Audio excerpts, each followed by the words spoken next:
Smile. 3, 2. Hello, welcome to the Herb Doctor podcast with Dr. Dealish Clare and myself, Katrina Haggerty. And very good morning, Dealish. How are we doing? Yep. Have you been going out enjoying yourself in the lovely warm weather spell we've been having? I have. I'm not a sunny bunny, I have to say. No? But I love the just the warmth, the heat in the bones, but the very hot middle of the day, I'm having my siesta. Thank you very much. Yeah. Aren't we all? Yep. Yeah, absolutely. So tell us about this fantastic podcast that we're having today, because I'm all excited to hear about it. Okay, because today is the Cut the Crap health plan. Ooh, Keep it simple. Don't overthink it. And let's get going and let's get busy. okay. So you'll be very glad to know that your metabolic health, and that is what's happening at every cell in your body, because every cell in your body has its own electricity, has its own vibration, its own frequency, and it wants to be energized, right? And you don't have to go and buy expensive organic superfoods. You don't have to track microscopic grams of carbohydrates or follow complicated diet trends. Okay? Just think back to how people lived even before I was born. I came into the world when Angel Delight and Instant Whip.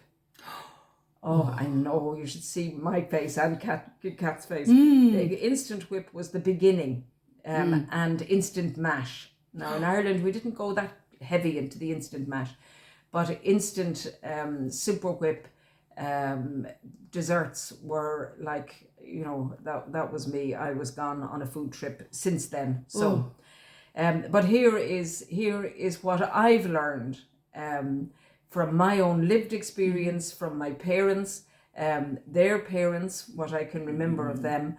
And this isn't based on nostalgia. This is based on the fact that our environment has changed. Don't ask me to go back to the good old days, because they weren't that good in lots of ways. A lot of restriction, emotional repression, fear, a lot of mental health problems, for lots and lots of reasons.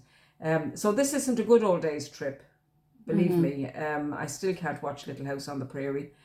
So imagine you're living in a physical environment of mid-20th century, so early 1950s. Look at your family wedding photos. People were definitely a healthier weight.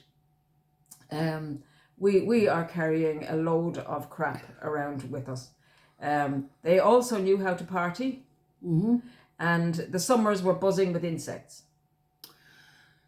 Yeah. There was very little under the kitchen cabinet. Cleaning was elbow grease and washing up liquid and washing powder, and those two things washed everything. A bit of bleach that lasted 5 years. So what we want is a practical blueprint for protecting your body for diseases like diabetes, non-alcoholic fatty liver, and the many effects of chronic inflammation, including anxiety and depression. They're now realizing that these are all got to do with inflammation and our bodies being overwhelmed by volume, the volume of food that people are eating, the easy instant access, and the bliss factor that they build into it that makes it just goddamn, hard to resist. Okay? So here's some ideas. Choose your own, right? This is, have fun, live longer, live better. That's the thing. Turn down the heating.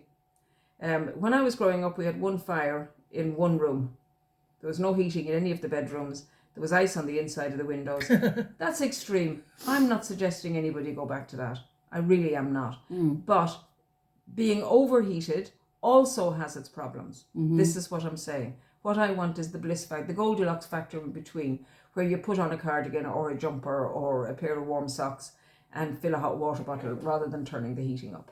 So being comfortable, not interested in suffering. I'm not interested in asceticism, right, which is being uncomfortably simple and, not full of joy. Not that's my experience of it. Others might have a different one. So when you turn the heat down, this burns energy simply to keep you warm, and that encourages brown fat rather than white fat. And brown fat is energetically much more active, if you like. So you use your own resources and the food, because that's what it's designed for, to keep you warm. And this improves your sensitivity, your insulin sensitivity naturally. All right. If you're fortunate enough, cool down in a lake or the sea, or go to your local cold swimming pool. Now, it doesn't have to be freezing. I'm not talking about -6 degrees here. I'm talking about 10 or 11 degrees. Or finish your shower with the cooler water, right? Again, don't do it drastically. You just, instead of finishing on a nice hot 8 or 9 level of heat, you turn it down to 6 or 7. When you get used to that, you turn it down to 4 or 5. And eventually, over a matter of weeks, you'll be going, oh, this is quite comfortable, all right? Or it's certainly not suffering. And then you feel enlivened for the rest of the day. And then get busy, mow the lawn. Don't buy a thing a robot that goes around a lawn that's perfectly manageable to mow with a mower. That's if you can find one in your local DIY shop. I have done this. I don't have a lawn at the minute, but certainly after mowing a small lawn, if it's a big lawn, get a petrol mower or a long distance, cable mower or whatever, but you're still actively doing stuff. Okay, so it depends on the task at hand. Just moving your body through chores, gardening and walking forces your muscles to absorb the sugar from your meals, right? So you're using the food that you're eating. You're not storing it and then going to have to unstore it and do lots of other different things. Was there something else in there? Oh yes, pelvic floor. And I did a whole podcast on pelvic floor congestion. Never mind the yoga. Get down on your hands and knees and scrub the floor. And you do your Karate Kid, wax on, wax off. Clean the car as well. Don't be going into the machines. We've taken it to extreme where we don't even wind up our windows in the car. I know. So stop avoiding work, right? And work is a valid thing to do, and the satisfaction is. I think we've forgotten that satisfaction. Can I also add as well? And I can only talk for me personally, but doing chores and clearing out and tidying up, it also clears my head out. Absolutely. Do you know what I mean? Yeah. So I think that's a good thing too. I totally agree with you. Clearing out those cupboards that you don't know what's in the back of for a long time. And out of date stuff. Recycling things and absolutely. I'm going to say the obvious now, which is turn the screens off a bit more. Okay. Less screen time directly translates to less passive, mindless eating.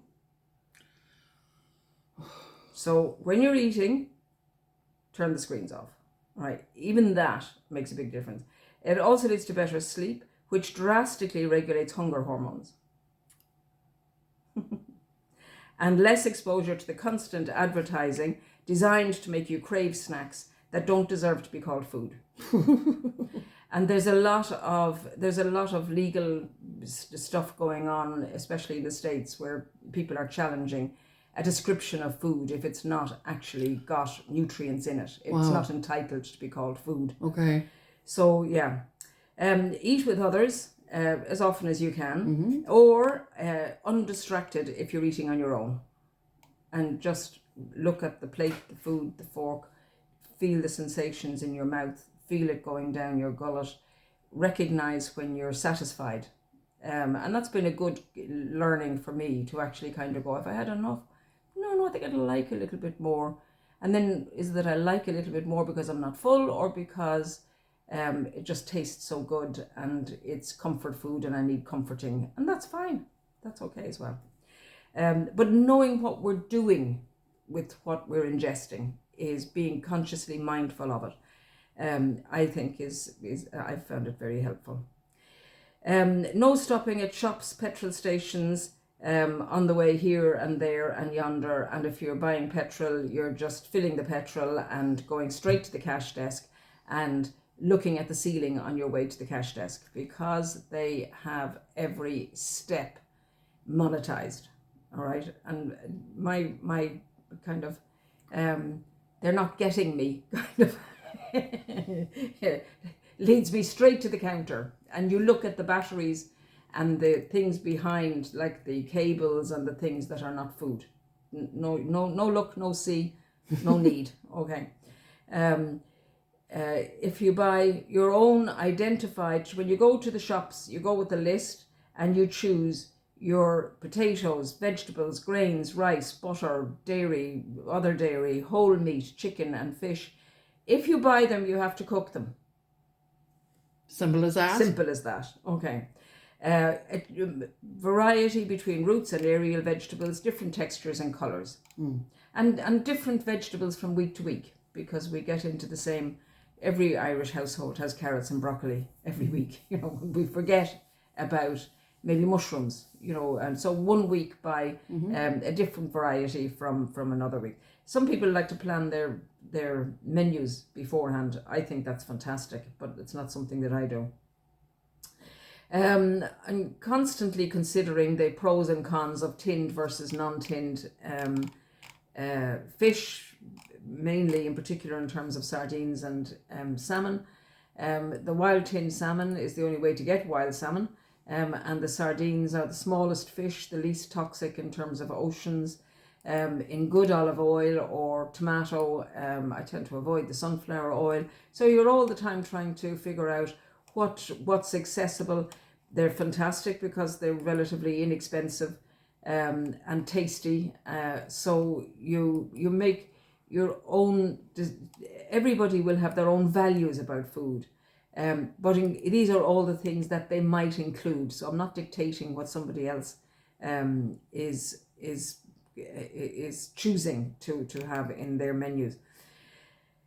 There's a big consideration for whether somebody is time rich, money poor, or vice versa.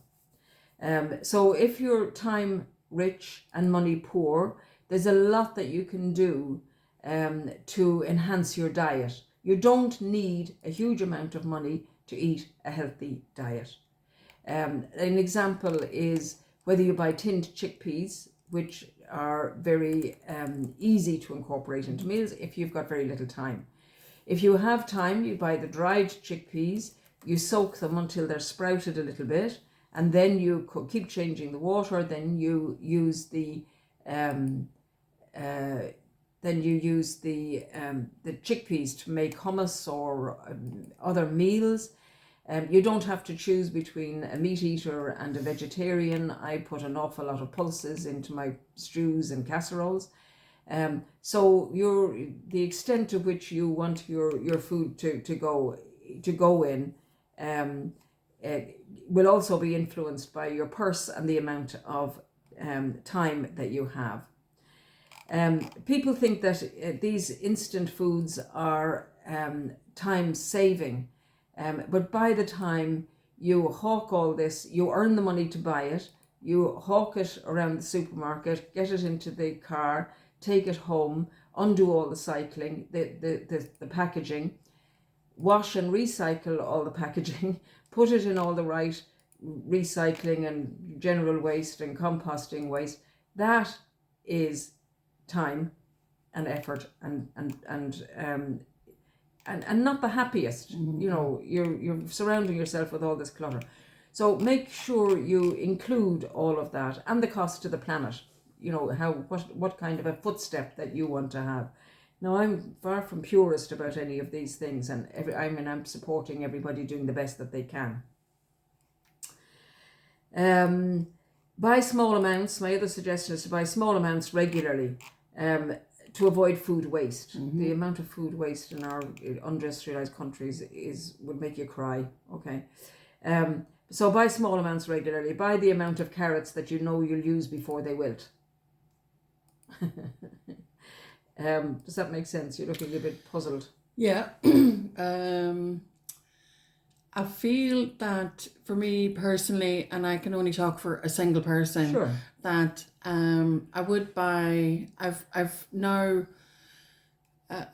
gotten used to buying more vegetables and fresh stuff and that, but I feel that I need to cook it there and then. Do you know what I mean? Okay. And my understanding of span of life of these things, I'm not 100% sure of. Do you know what I mean? So it's Okay. kind of like, it's like carrots. If I have carrots there, like how long can I keep them? Potatoes, how long can I keep them? Do you know, so I can try and Yeah. get a few dinners and few different, that I'm not cooking everything in the one batch and everything and Okay. cook, you know what I mean? So Yeah. I don't know, I'm kind of, It's a good question. And I compared to somebody's Italian granny, I wouldn't be the best at answering this. But to me, if I buy carrots, they'll last a week. You know by how bendy they are. If they're very bendy and the skin is looking all shriveled, that's not the most nutritious. yeah. But even then, I would throw them in for the fibre. I would throw them into a stew Yeah, or a casserole. okay. Yeah. So you want them to be firm. Sometimes if they're a bit older, I'll peel them, even if they're organic carrots, and the inside is fine. Celery goes all bendy. You know, you hold up the stick of celery and it goes, yeah. Scallions, if you peel out the outside, again, they'll last a week. You know, the outside leaves might have gone a bit dry, but the inside is fine. Cut out any bad bit of onion, throw the rest in. So, like within 4 or 5 days, mushrooms, you know, they go squidgy. They do, yeah. Yeah. So you get used to, and your local supplier and somebody else's might be different. You know, like they might have them in cooler cabinets or less, whatever. Yeah. You buy organic as much as possible. I mean, my reasoning for buying organic carrots and potatoes is I don't peel them, so they are. Whereas if they weren't organic, I would, because that would be where they would have most of the herbicides or pesticides incorporated. Now, correct me if I'm wrong, anybody. I'm delighted to get feedback from people who know more about stuff than I do. So does that answer? Yeah, it does, definitely. So you use your own everything that I was saying. You were nodding and going, "Oh yeah, I know that." Yeah, I know that. yeah. So sometimes it's having confidence in our own knowledge. I think as well too that the way things have become so easily accessible to us in terms of, like, you can go in now to the shop and buy diced onion, and you can go into the shop and you can buy mixed veg selection, but it's all chopped up and all ready for you. Yeah. You know, so it's that's a great question to raise. The as soon as vegetables are chopped and exposed, they start oxidizing. Yeah. Right. And to prevent that, they're in these bags that have some kind of gas that keep them looking fresh, but they're still not the best. That's a great question. Much better off buying the vegetables like a whole broccoli. And by the way, some people throw away the stalk. I never throw away the stalk. I throw the stalk in as well. I chop it very fine because that's where an awful lot of the fibre is. So you use all of the broccoli. Yeah. But the other thing I do is make Friday soup or casserole. Like whatever day, most people do their shopping on a Saturday, or many people do, but whatever day you do yours, the day before you look in the fridge and you make a soup out of whatever vegetables are left over from the last week. Yeah. And I haven't ever made one that didn't taste good. Well, this is it. So, yeah. and we'll come on to adding herbs and spices and condiments as well. So you make your Friday soup or casserole, and you can make a batch of it, and if you have too much, you can put some in the freezer, and then that works for it. The other thing I do is I have food flasks, so that if I'm making a dinner at night and somebody's going to work the next day, I put it in the food flask, and it's not boiling hot, but it's still nice and warm. So that's the other thing. So I have a food flask, I have a slow cooker, I have a smoothie maker. I have very few fancy things in my kitchen, and they all work very hard. Yeah. Yeah, those are the things that are making life a bit easier now. Is those food flasks and blenders and all that kind of stuff that you can get very easily. Yeah. I always kind of had the whole idea, especially with fruit, berries, things like that as well. I'd be very standing there with the blueberries and going no, yes, no. I'd be kind of picking them out because some of them would be very. You'd have them in the fridge for a couple of days. They get a bit soft. You don't know whether they're. And I don't like throwing the stuff away. I don't want to throw it away. So I'd rather use it. So I'm putting it into a smoothie. Yeah. All good. If they're very mulchy or growing stuff, then that's no. But the other thing to do is to maybe buy blueberries one week and raspberries the next week. Yeah. I love the blackberries. Blackberries are lovely. So you don't have to get the same thing every week and mix the blueberries. So it might be that we're buying more of one than we need. Yeah. Okay. So it's always kind of making that assessment. The next one I put in, which is paying for help if time poor and affordable. Okay. But this isn't as obvious as it seems. My sister, when her kids were very small and they were both working, and some people like this, that, and the other, and it was exhausting trying to keep everything going. And I suggested to her that she get somebody in on at the weekends to do a batch cook. And to our surprise,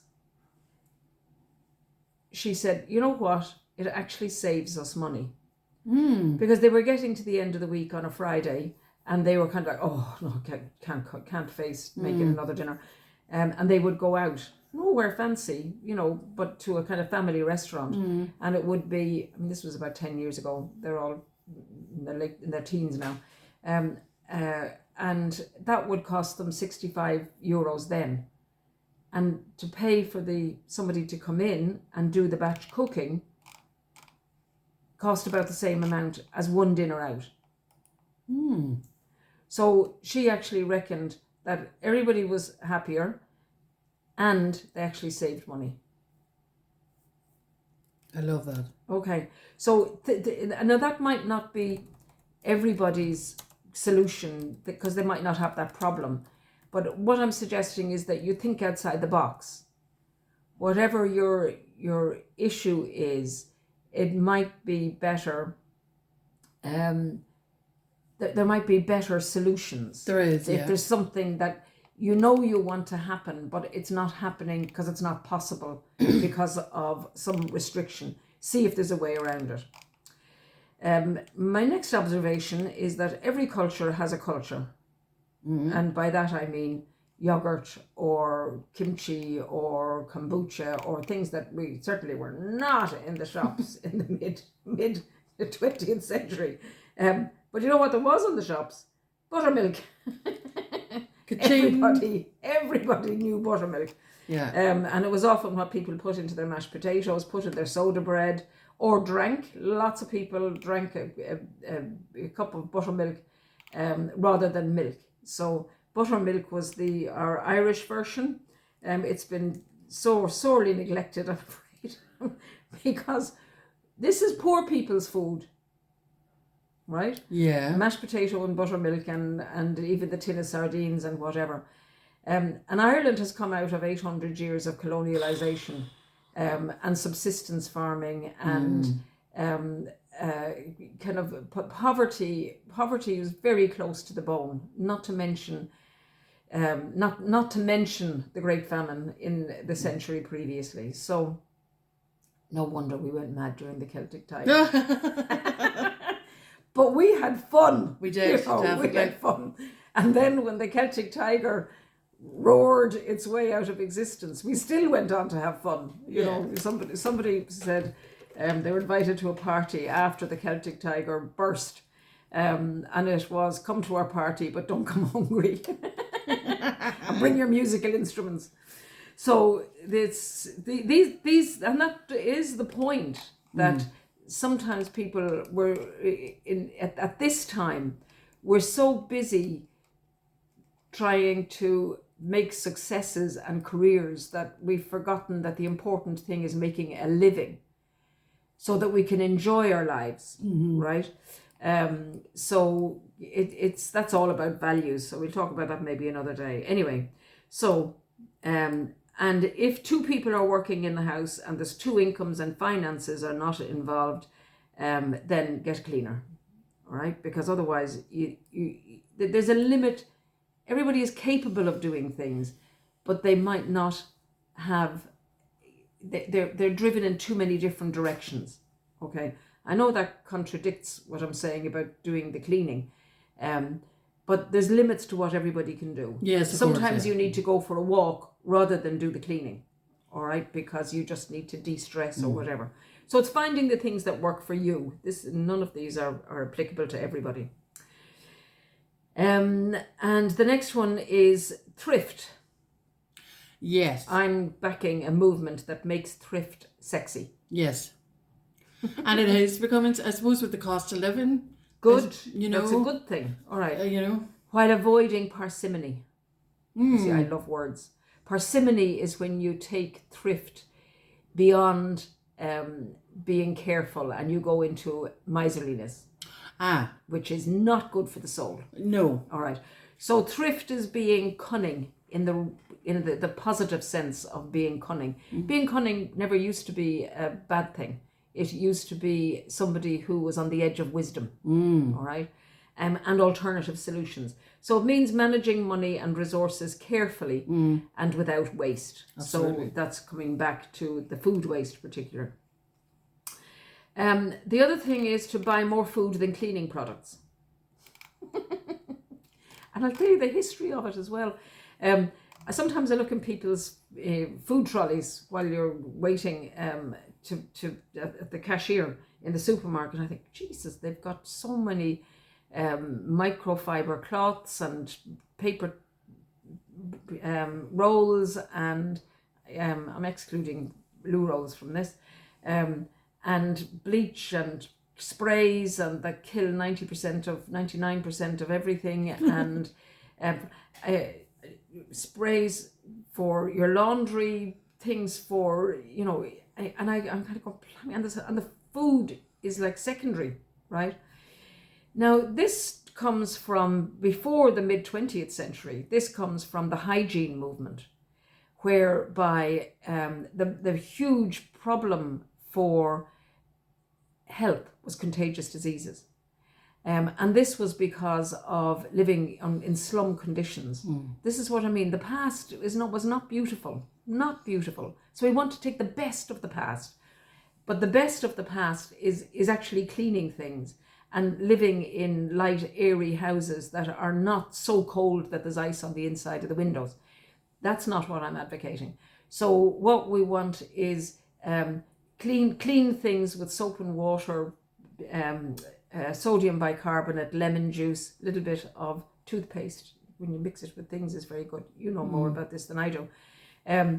But the emphasis, and if it has a skull and crossbones on it, that's it. You know, it's not in the house. So it's really kind of, one of the things I do is I get a big bottle of ecological washing up liquid, and even that, if you go on YouTube, you can make your own. But if you use one of those huge bottles and start squirting it, you'll automatically squirt out more than you want or need, because it's a heavy bottle.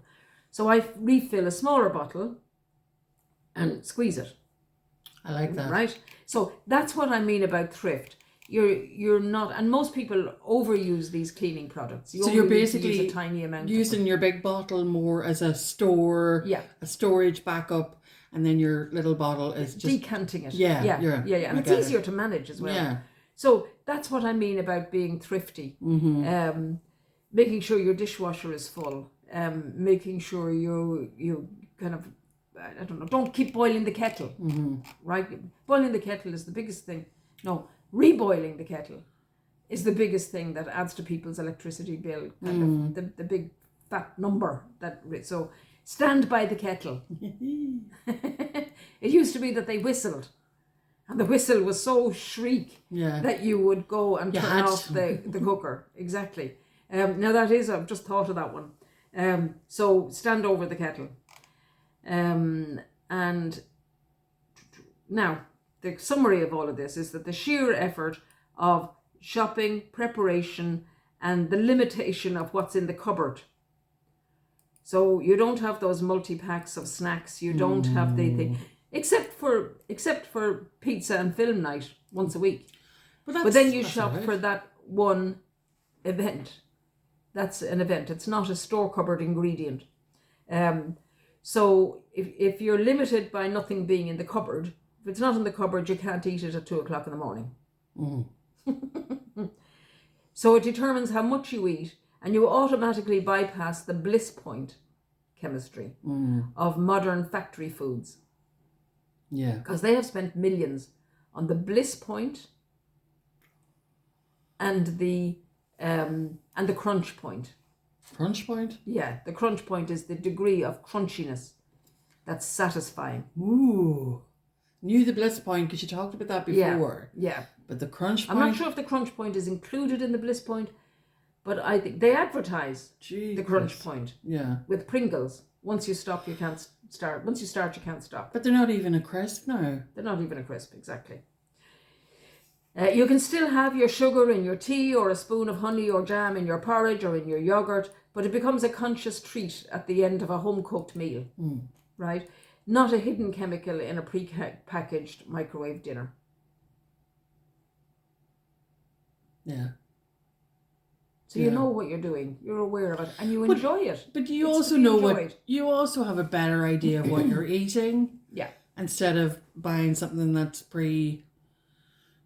already from the shop and just throwing it in the microwave, and like you do have those clean cut meals as well, but a lot of, when you look at the back of them, there's so much stuff going on the back of those. Yeah. There's a... The other thing that nobody ever talks about, what's that? which is it's made with love, intentionally, for the people in your life. Whether that's you and your parents, you and your friends, children, whatever, that it's made consciously. It's not that you're pouring a whole load of woo-woo emotions into it, but the fact that you care enough for the people in your life to do this for them. This is our purpose every day, is not to do reports and seminars and packing or, I'm trying to think of all the jobs people do. That's not why we come into the world. That's to serve us in caring for ourselves. Making a living is about making the resources possible for our living. Yeah? Absolutely. So, and being poor or being very rich, being very poor and very rich is difficult. This is a way to eat as though you're rich. Yeah.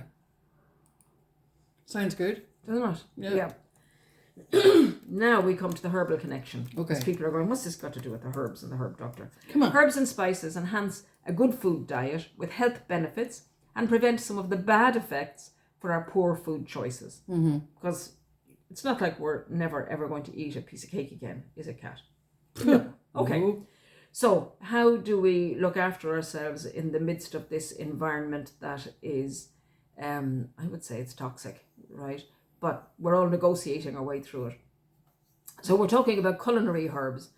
The difference between culinary herbs and medicinal herbs is medicinal herbs is often using culinary herbs on a regular basis with a particular dose for effect over a particular length of time.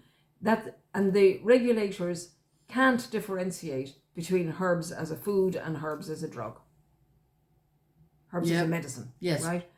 Because for most of our existence as human beings, the herbs were drugs. The drugs are a very recent invention, what we consider today to be drugs. Okay. So, whereas we've used herbs forever to make our food tasty, to keep us healthy. So, you use these and many others in generous amounts, but mostly condiment amounts. It's not like we go and eat chamomile flowers as a vegetable. Yeah. We don't steam it as a vegetable and have a whole vegetable serving of it. So we have it in a tea, all right? So the culinary herbs in particular are to suit the family taste buds. So trial and error, start things on a small amount and see how you get on. One of the ones I put first, just to get people's attention, is the nigella seeds.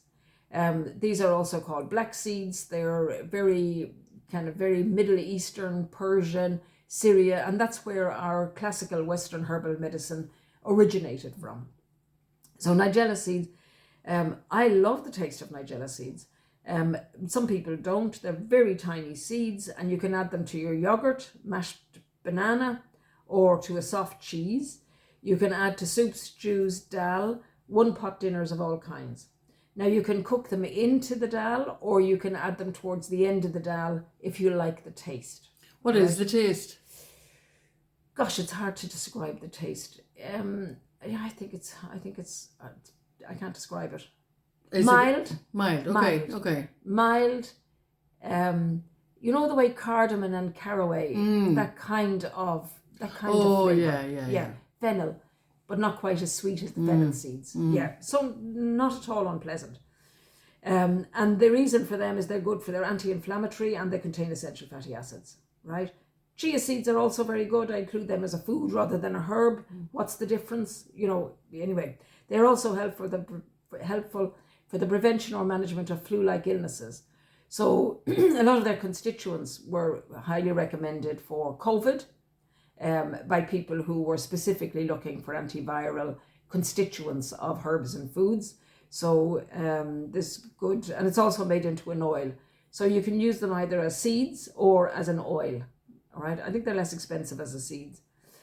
I've put together thyme, garlic, and sage because they're like a family. The thyme and sage are like a family, and garlic is kind of like that kind of savory taste that's very, very familiar to us.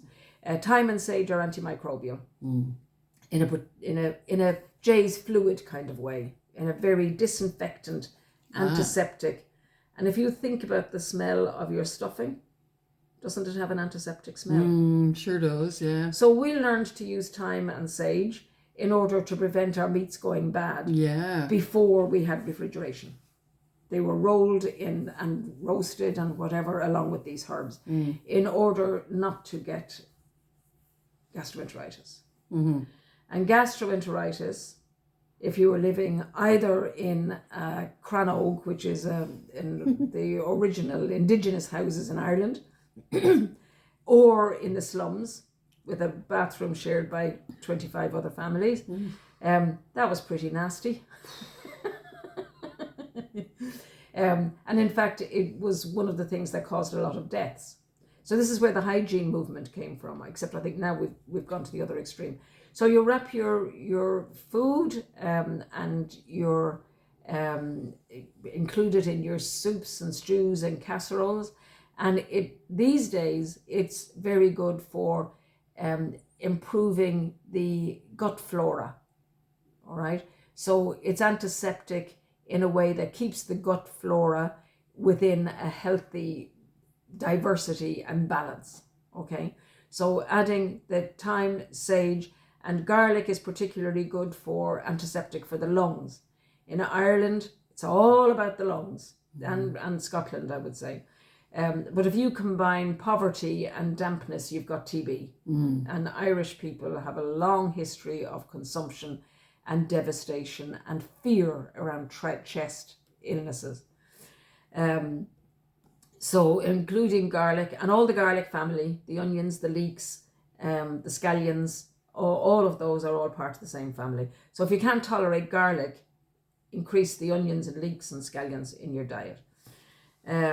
So thyme is particularly good for sleep, it's good for relaxing us, and it's also good for any kind of a cough, right? You can make thyme and rosehip and honey. All of this is on YouTube, guys. Help yourselves. Home herbal medicine, like the podcast we had with Terry Danu, the Irish herbalist podcast. I mean, her videos are just, YouTube's are just full of this kind of wisdom of how to put things together, how to make it practical in your home. And there are many other resources, but she's our favorite. Yeah, we love her. Yeah. So add this thyme, garlic and sage to your soups, stews, casseroles on a regular basis. They prevent coughs, colds, sore throats throughout the winter. Now we come on to fenugreek seeds. Now fenugreek seeds are very pungent. If anybody makes their own bread, you add... Cat's mouth is going, not sure about that. So they have the benefits of fiber and minerals. They support blood sugar stability. People often ask me about cinnamon and supplements of cinnamon and chrome to manage sugar and sugar cravings and all. I would put fenugreek seeds much higher in the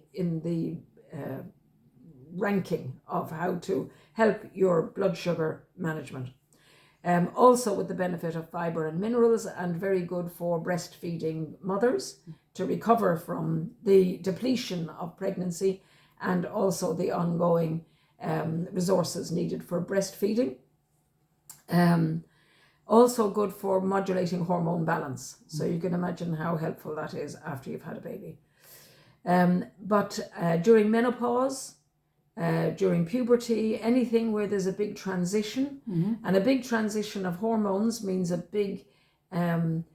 lot of work for immune system and neurotransmitter chemistry balance, right? So fenugreek is like underpins. It's like the underpinning in a house. This, that's subsiding. You want to strengthen the underpinning. Would be the fenugreek seeds. If you make your bread, 1 teaspoon of bread per loaf, nobody will notice. 2 teaspoons, people might go, oh, it tastes a little bit different. 3 teaspoons, and they're saying, why does my bread taste like curry? So start with a half a teaspoon, go to a teaspoon, 1.5 teaspoons. As we can graduate our taste buds, they actually change. All right. So fenugreek is very high. How else to use it? You can sprout the seeds, and then add them to your cooking, and that makes them less pungent, but even more nutritious. So, and there's all kinds of YouTubes on how to sprout seeds. They don't often mention fenugreek as one of the ones that they use, but you use exactly the same techniques. I put it in soup, stews, casseroles. I just put 1 to 2 teaspoons in. Nobody notices. I love doing the cooking where nobody notices. All right. I love it. So cinnamon, I love cinnamon. It benefits the digestion and also blood sugar management. All right. You can add it to yogurt. Make a cinnamon yogurt with a few drops of vanilla for natural yogurt. Oh, yeah. That's really nice. You can add it to mashed banana, stewed apple, any smoothie that you make. You just throw in some. It really enhances everything, doesn't it? And porridge. I add it to porridge, and of course you top your cappuccino with it. Make everything work. Make everything happy. All right. And then we've talked about the sage. Oh, the other thing about sage, in addition to particularly helping with sore throats, it's associated with clarity of mind, as in sagacity. Ooh. And a sage is a wise person. So with the increasing seniority years, a little bit of sage is very nice. So what I do with a lot of herbs is, and this is kind of like halfway to batch cooking, is I get a whole net of onions, peel them, chop them up, and saute them. And I use different varieties of herbs in different ones. So I've got a big pan full of slowly sauteed. I make the oil nice and hot, throw in the onions, sizzle, and then I turn the heat right down. Add the salt, pepper, thyme, sage, garlic. Some I add fenugreek to, some I don't. And then I'll label them. Then I'll have freezer bags that start lots of meals.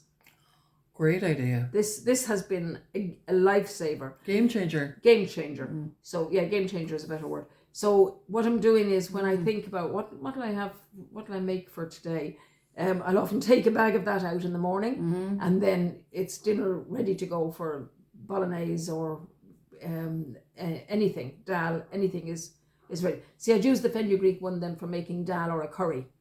That sounds lovely, yeah. So, but they're there's bags of them in the freezer. It's so hard to come home from a day at work and start everything from scratch. Yeah, it does. And this is a great way of using up the vegetables where you're halfway there before you even have to think about it. Yeah. Now, is this the last thing? It is. Adding seaweed to the diet provides essential trace minerals, very important, as soil has got depleted all over the world. And there's regenerative farming ideas are bringing stuff back. And it seems to be much easier than we might have thought, but people need to buy into it. So if you've got a garden, you're doing regenerative gardening. Okay, no Roundup. That's my yeah. And again, you get your stool kneeler, you get your trowel, you do your gardening. Weeding is something, oh God, I've got to do the weeding. While you're weeding, it's actually very restful. Okay, you have to get to the point in gardening of knowing what's a weed and what isn't. So there's a lot of skills to learn that help us survive these days. Okay, but we have to find them. Whether it's knitting, crocheting, being creative in very small ways, doing the gardening so that we open the door and we go, oh my gosh, look at that. Look what I did. Yeah. So it's about making our lives exciting and resourcing our own lives. So it provides, the seaweeds provide essential trace minerals, supports thyroid function. Very, very important. What's happened is people who have turned away from industrialized food have stopped using the iodized table salt. And we're all using the lovely rock salt and Himalayan salt. No iodine, people. We were getting, but they reckon about a third of Irish people are deplete in iodine. Wow. Yeah. And some are actually deficient, right? Okay. So one way of improving that is to live by the sea. Yes. We're so lucky, Kat, aren't we? We are, yeah. Because it's in the air. And we inhale it, in the air. I can smell it. Also, the seaweed also helps with blood sugar management. So we're big into the blood sugar management and telling them to kick in ass with this bliss factor and recognizing it as the bliss factor and going, right, a little bit goes a long way. Yeah. So dulse carrageen sloke, which is also called laver or nori. The Irish word is slaucon. Slaucon. Yeah. So this is what your sushi is wrapped in. All right. You'll see it by the seashore. If anybody's from Galway, they'll see it down on the rocks, and it looks like a plastic bag. You know the plastic bags that the silage is in on the rocks? Oh, them, yeah. And it's shiny, and when it dries out, it's just dull and stretched. And that is actually nori. Wow. Right, the sushi, the one that's made into sheets for sushi. It's used in Wales as laver bread. It's added to bread. So there's another thing you can do with your seaweed, add it to your bread. Coastal communities gathered the slauach or slauacon during the spring, and they boiled it down to a nutrient-dense jelly or cook it alongside bacon, a dish locally referred to as slack. Yes, I know what you're talking about. You know slack? Yeah, Do you? yeah. I'm Dublin. Yeah, I know exactly. Dubliner. I know that word so well. Yeah. Yeah. Okay. So the advice is to eat 1 to 2 teaspoons per day to enjoy the health benefits. If you're on thyroid medication, have a blood test after 3 months just to make sure that you don't need less of the medication. So, if we do all this, we've nailed it. We can cut the crap. We can cut the crap. keep it simple, and save our money, right, is the other thing. Yeah. So that if we do run into health problems, we've got our priorities sorted, and we've got some money in the bank to actually pay for a herbal medicine consultation. That sounds fantastic. Because there are limits to all of this. But I swear, people who go to a herbalist for their health, it actually comes out cost neutral at the end of the year, because you're spending so much less on over-the-counter medication. And especially if you go to our herb walks and talks and follow on from some of the resources that we mention, and listen to people like Terry, the Danu, the Irish herbalist, and many others. You know, I'm and every herbalist will have their own experience, sure, and their own whatever. But if you have very complicated health issues, take into account a herbalist opinion in collaboration, like thyroid medication, in collaboration with the medical approach. So, I will mention a book that had a big influence on me when I started on this journey, and this is Medicinal Seasonings: The Healing Power of Spices. And this is in a South African context, but again, a context of colonialization and poverty. Interestingly, he was practicing in an area where there were a local tribe was still living according to their ancient traditions. And he got curious, because it seems in times of famine, and when I say famine, it was drought and no food available, they seemed to have more resilience than he would have expected. And when they had times of plenty, they didn't seem to get overweight. And he wondered whether it was the spices that they used. So he started investigating. He was curious. He also did homeopathy. He studied Ayurvedic medicine. So he was curious. And when he looked into the research behind the spices, he could then, very similar to myself, he can kind of go, oh, now I know why it works. Right. To the local people, having that knowledge was of very little importance, because they were doing it because it was their tradition. And time again, those traditional methods, like the sloke, those traditional local, and the buttermilk, have proven to be the right food for that people in that situation that they co-evolved with, right? So in his book, he bridges the gap between culinary tradition and modern medical science. Written from the perspective of a medical doctor and researcher, he explores how everyday kitchen spices double as potent preventive medicine. So he's written the book. I love it when people have written the books for me. So can we have a link for that? There's a link with it. But he argues that the modern developed world is facing an epidemic of chronic degenerative diseases. And he wrote this. I read this in the 1990s. Wow. This has all been visible. This is all anticipated. We've been hijacked, if you like. Such as cardiovascular disease, cancer, obesity, and Alzheimer's disease. Was he right? Wow, absolutely. Was he so right? Yeah. He suggests that instead of relying solely on pharmaceutical intervention after these conditions manifest, we should look to culinary spices as a daily accessible form of defense. Don't you love it? There you go. So, unlike broad herbal guides, he focuses strictly on common accessible culinary seasonings. He digs up the specific chemical compounds within these spices, offering scientific proof of their mechanisms of action. It highlights how these compounds act on a cellular level to fight inflammation, provide antioxidant defense, and improve metabolic markers. All the same for all I've been talking about. He particularly dedicates chapters to turmeric, garlic and onions, ginger, cinnamon, and chili peppers.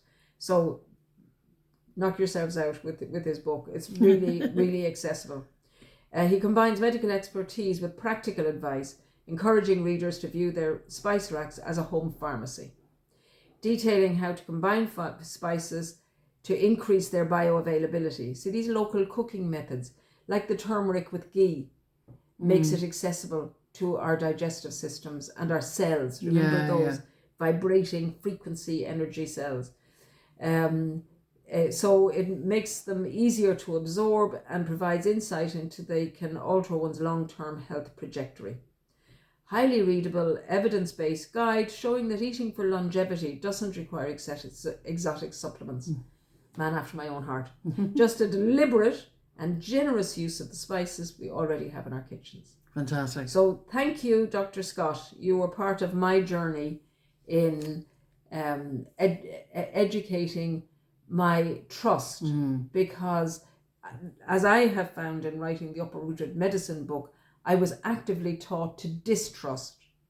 And he was part of my journey in going, oh, this is interesting for me and my patients. Brilliant.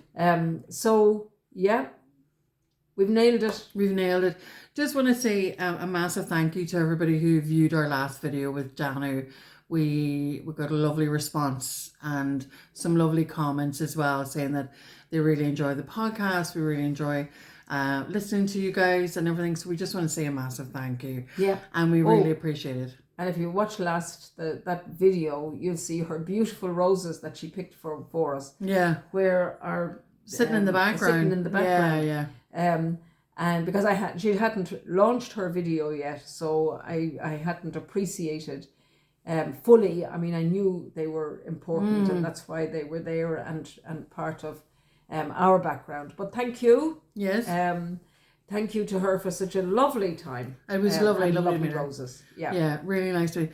So thank you very much, Dealish. That was a really. Every time I listen to you, I get blown away by something new.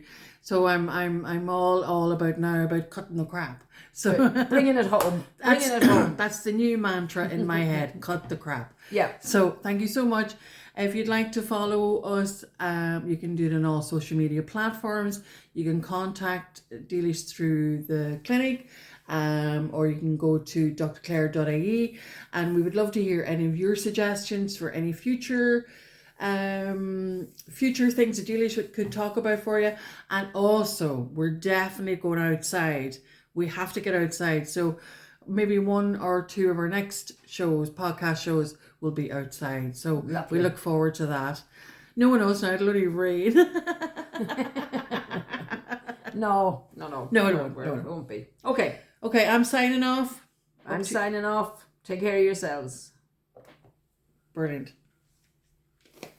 Yeah, that was a nice bringing it home one, wasn't it? Oh, that was really good. So have we time to do a 20-minute one outside? We can do 20 minutes, yeah. Shall we, even if it's just to